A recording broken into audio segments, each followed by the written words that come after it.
जय श्री कृष्ण। कितना सरल तरीका श्री कृष्ण ने उस परमात्मा से जुड़ने का बताते हैं।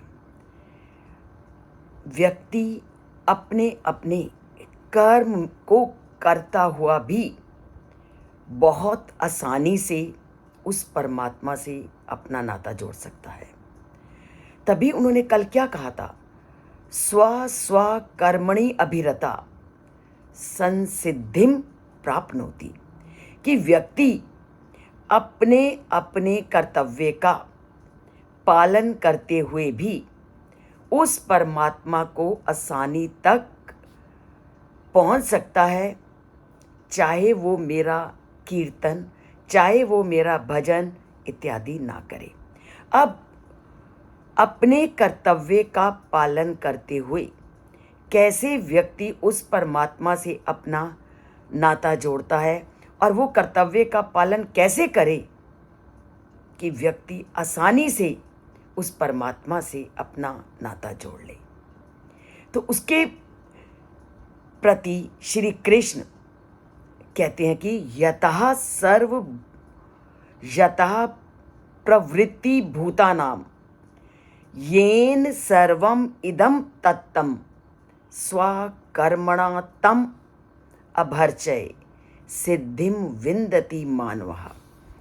अब श्री कृष्ण ने पीछे के अध्यायों में जो उन्होंने वर्ण आश्रम धर्म का विभाजन किया, तो उन्होंने कर्म के आधार पर किया, और कर्म के आधार पर उन्होंने जब ये विभाजन किया तो उन्होंने इस बात को स्पष्ट कर दिया कि ये सब व्यक्तियों के कर्म हैं।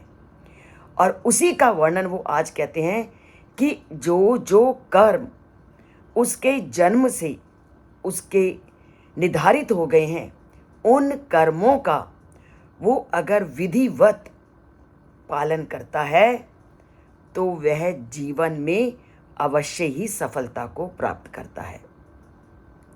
तो क्या कहते हैं? यतः प्रवृत्ति भूतानाम येन सर्वम इदम तत्तम स्वकर्मणा तम अभ्यर्चय सिद्धिम विन्दति मानवः। अर्थात अपनी स्वाभाविक वृत्ति का, अर्थात जो हमारा कार्य है, अर्थात जो हमारा कर्तव्य है, जिस कार्य को हमने करना है और जिस कार्य के लिए भगवान ने हमारे कर्मों को निर्धारित किया है, तो अपनी स्वाभाविक कार्य को करते हुए उस सृजक, उस भगवान की उपासना करो। अर्थात जिस जिस कर्म को निर्धारित करके मैंने तुम्हें इस संसार में भेजा है, अपने उसी कर्म को पूरी तरह से ईमानदारी से करते हुए तुम मेरी उपासना करो, जिसमें सभी जीव अस्तित्व में आते हैं। किस परमात्मा की उपासना करो? जिसके माध्यम से ये सारे जीव उत्पन्न होते हैं और जिसके द्वारा सारा ब्रह्मांड प्रकट होता है। उस परमात्मा की उपासना केवल तुम अपने कर्तव्य का पालन करते हुए करो। इस प्रकार से अपने कर्मों को संपन्न करते हुए, अपने कार्यों को करते हुए मनुष्य सरलता से परमात्मा को प्राप्त कर सकता है और जीवन की पूर्णता को प्राप्त कर सकता है। भगवान की सृष्टि में कोई भी आत्मा उससे अलग नहीं है। संसार के सभी मनुष्यों में विद्यमान आत्मा उस परमात्मा का अंश है। सृष्टि संचालन की उनकी दिव्य शक्ति के माध्यम से इस सभी जीवों में वो विद्यमान रहते हैं और सभी जीवों का सृजन करते हैं। उनकी योजना के ये जो विशाल चक्र में हमारी स्थिति क्या है? एक छोटे से दंत की तरह है। ईश्वर द्वारा बनाई गई यह सृष्टि बहुत विशाल है और उस विशाल सृष्टि में हम क्या हैं? दंत के, एक चक्र दंत के अगले हिस्से के समान, और वे हमें क्षमता को प्रदान करते हैं। और सबसे बड़ी बात क्या है कि ईश्वर ने कभी भी यह नहीं चाहा कि तुम अपनी शक्ति से बढ़कर या तुम अपनी क्षमता से अधिक मेरी उपासना करो। ईश्वर ने इस जीव के जो निर्माण किया है, उस जीव से, उसकी शक्ति से अधिक किसी भी चीज़ को पाने की इच्छा कभी नहीं की। इसलिए वह कहते हैं कि जीवन में आप अपने स्वभाव और अपनी सामर्थ्य के अनुसार अपने धर्म का पालन करो। कभी नहीं कहते अपनी शक्ति से बढ़कर तुम काम करो और अपनी शक्ति से बढ़कर मेरी उपासना करो। तभी अपने शुद्धिकरण के लिए उनकी दिव्य योजना में आप अपनी भूमिका का निर्वाह कर सकोगे। श्री कृष्ण ने पूरी तरह से ये स्पष्ट कर दिया है कि कोई भी व्यक्ति अपनी शक्ति से अधिक, अपने सामर्थ्य से अधिक मुझे प्राप्ति करने का मार्ग ना अपनाए। वह केवल अपने कर्तव्य का पालन करते हुए मेरी उपासना करे और मुझे प्राप्त करने का प्रयत्न करे। और व्यक्ति जब अपने कर्तव्य का पालन करते हुए भक्तिपूर्ण चेतना से युक्त होकर अपना कार्य संपन्न करता है, तो हमारा कार्य स्वयं पूजा का रूप बन जाता है। तो वो कार्य क्या बन जाता है? हमारी पूजा बन जाता है।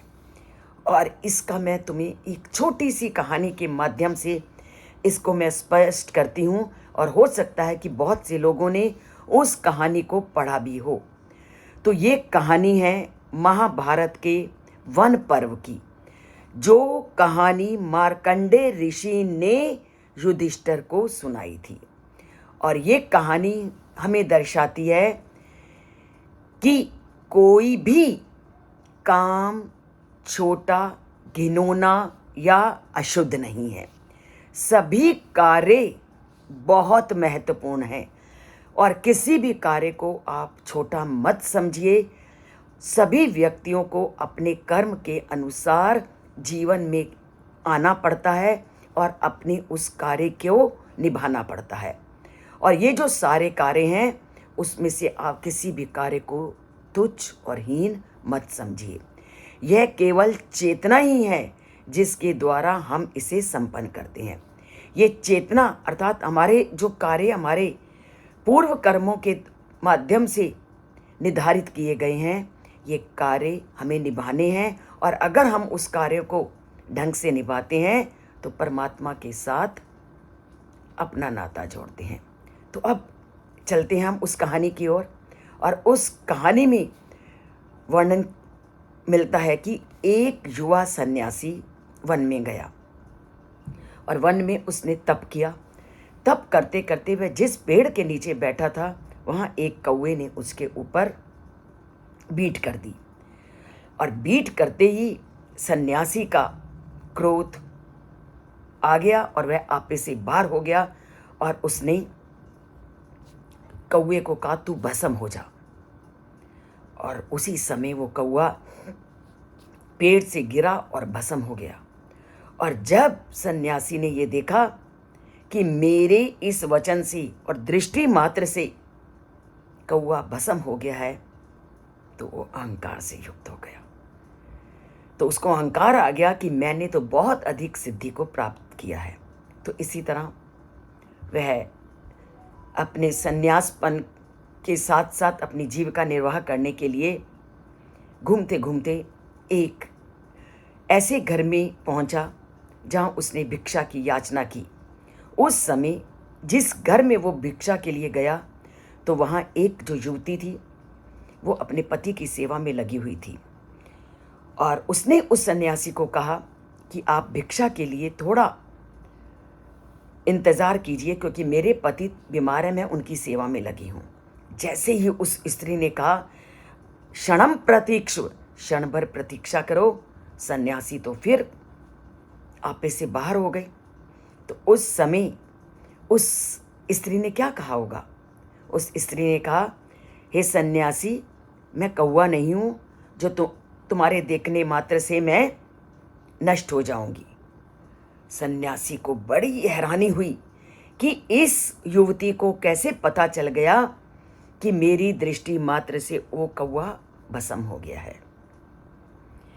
तो सन्यासी ने उसके पूछा कि तुम्हें इस बात का कैसे पता चल गया कि मेरी दृष्टि पड़ने से वो कौवा नष्ट हो गया है? तो उस पतिव्रता, कर्तव्य का पालन करने वाली उस स्त्री ने कहा कि इसके लिए तुम एक व्याध, एक शिकारी जो यहाँ रहता है उसके पास जाओ, वही तुम्हें इसका रहस्य बताएगा कि इसके पीछे क्या रहस्य है।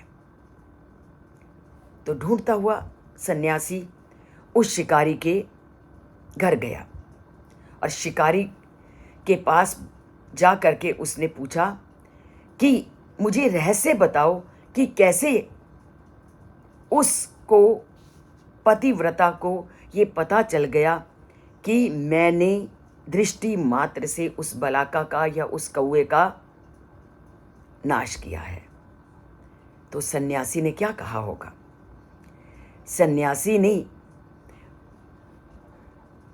सन्यासी को उस धर्म शिकारी ने क्या कहा होगा? धर्म शिकारी ने कहा, हम कुछ नहीं करते, केवल अपने कर्तव्य का निर्वाह भली भांति करते हैं।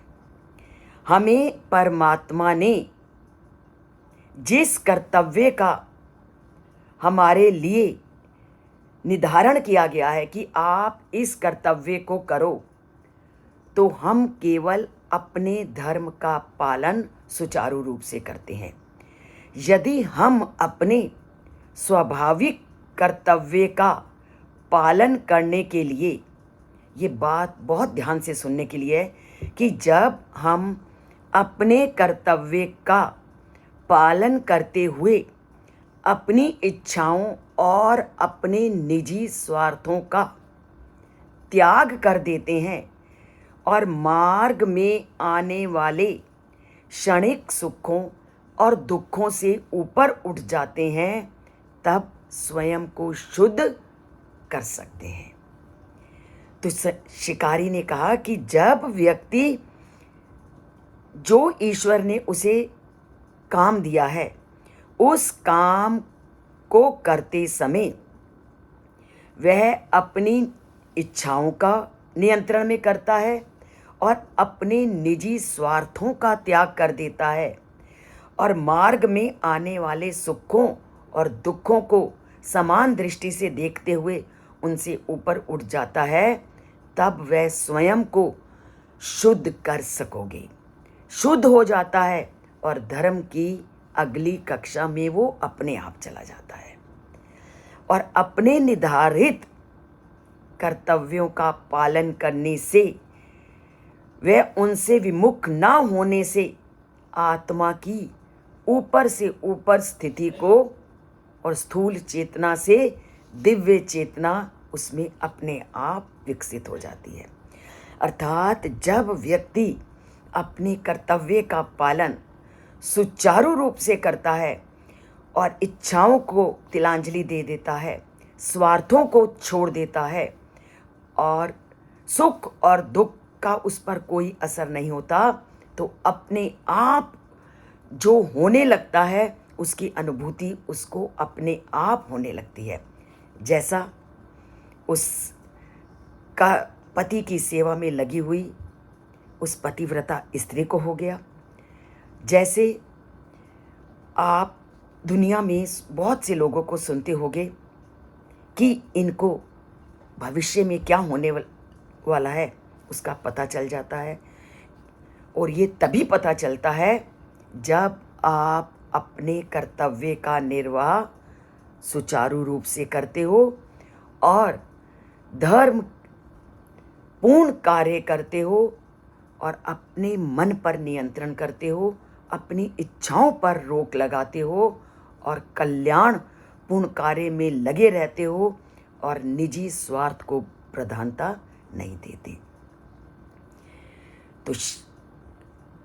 तो शिकारी के इस तथ्य को जान करके उस सन्यासी की आंखें खुल गई और यही गीता का उपदेश श्री कृष्ण अर्जुन को देते हैं, क्योंकि वह युद्ध करने में अपने धर्म को पीड़ादायक और निंदनीय समझ रहे हैं। युद्ध से वो मुंह मोड़ रहे हैं। इसलिए इस श्लोक में श्री कृष्ण उसे उपदेश देते हैं कि चेतना में अपने कर्तव्य का निर्वाह करने से ही परमेश्वर की उपासना कर सकोगे। कि जब तुमने कर्तव्य का पालन कर लिया तो तुम अपने आप परमात्मा से अपना नाता जोड़ पाओगे। तो परमात्मा से नाता जोड़ना है तो कोई पूजा पाठ, इसके लिए श्री कृष्ण कोई विधान आपके लिए नहीं बताते। वो केवल श्री कृष्ण कहते हैं आप अपने कर्तव्य का निर्वाह सुचारू रूप से करो। अपने कर्तव्य का निर्वाह अगर आपने सुचारू रूप से किया तो आप अपने आप अपना नाता उस परमात्मा से जोड़ लोगे। ये जो हम समाज में देखते हैं पूजा पाठ, और इसकी कोई कहीं पर भी श्री कृष्ण ने वर्णन नहीं किया। उन्होंने सबसे अधिक महत्ता दी है अपने कर्तव्य का सुचारू रूप से निर्वाह करने के लिए। अगर आपने इन सब तथ्यों को जानना है, गीता से नाता जोड़िए, उस परमात्मा के कहे कथनों के अनुसार जीवन को चलाइए और कर्तव्य का निर्वाह कीजिए। और ये सब चीज़ें आपके मन में तभी घर करेंगी अगर इस चैनल से आप जुड़ोगे या गीता के उपदेशों को जीवन में धारण करोगे। इसके लिए अगर आप इस चैनल से जुड़ना चाहते हैं तो चैनल से जुड़िए। अगर सब्सक्राइब नहीं किया तो एक बार सब्सक्राइब कीजिए और उस परमात्मा से नाता जोड़ करके जीवन की सत्यता और जीवन के सार्थकता को जानिए। जय श्री कृष्ण। और जीवन के रहस्यों को समझिए और उसी के अनुरूप जीवन को चलाने का प्रयत्न कीजिए। जय श्री कृष्ण।